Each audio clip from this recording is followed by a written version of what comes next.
Hi, Miss Harvard. My name is Camille, and I'll be the RD conducting your assessment today. Everything we say will be confidential. Is that okay? Yes, that's fine. Okay. How are you feeling today? I'm doing well. How are you? I'm doing pretty good. I'd like to start off by asking you, when is your birthday? August 14th, 1995. A current senior at UNCG. Ooh, a senior. You ready to graduate? Sure. I know I was. All right. Thank you. After looking over your records, it says that you have been experiencing fatigue and abdominal discomfort. Would you like to elaborate? Sure. I've been really tired and weak recently. My stomach area aches, especially after a meal. Okay. Our records also mention frequent diarrhea. Are you still experiencing issues with that as well? Yes, I still have frequent diarrhea. It has been a more serious problem within the last 3 months. I've also been losing weight, which may be due to the diarrhea. I've lost 3 pounds in 3 months. 3 pounds, 3 months. May I ask what is your current weight and height? 203 pounds, 5 foot 4 inches. Okay, is this a normal weight for you? No, typically I weigh more. My usual weight is around 220 pounds, but my weight has been dropping. Okay. Thank you. Lastly, our chart shows a recent diagnosis of celiac disease. Do you have a family history with celiac disease? Actually, I do. My grandmother and aunt. My grandmother has celiac disease, and my aunt has a very bad gluten sensitivity. I've never really had an issue with gluten until about a year ago, and most recently within the last 3 months. Okay, since you've never really had a problem with the gluten, what do you think changed? I'm not really sure. You mentioned that you're at UNCG. So did your living situation change?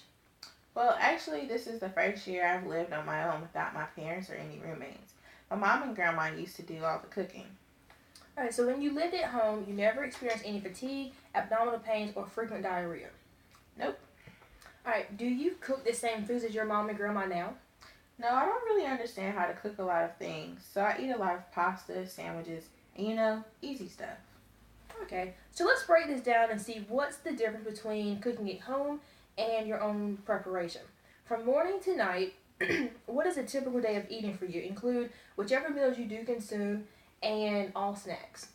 Okay, in the morning I would usually eat wheaty cereal, bagel with cream cheese, a banana, and coffee. For lunch, I usually pack a PB&J sandwich on wheat with an apple and a water bottle.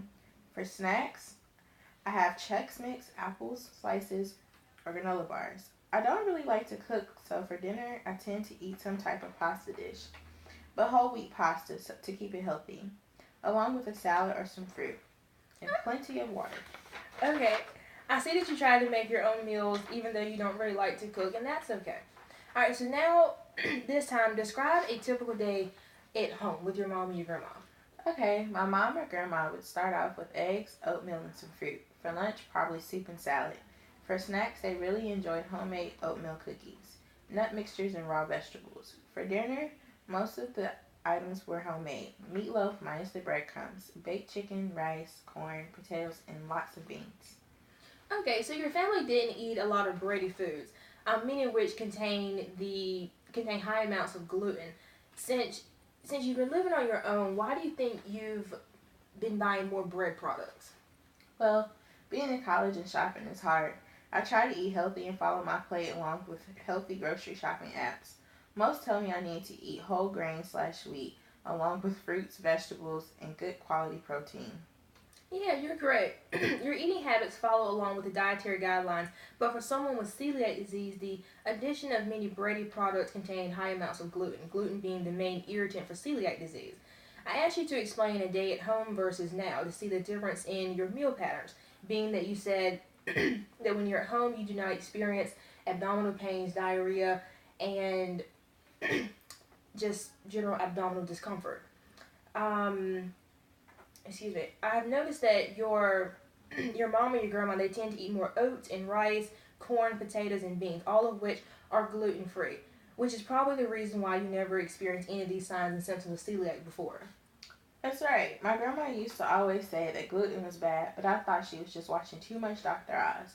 But for me, it really isn't the best. Maybe I should ask my mom and grandma how they prepare their meals.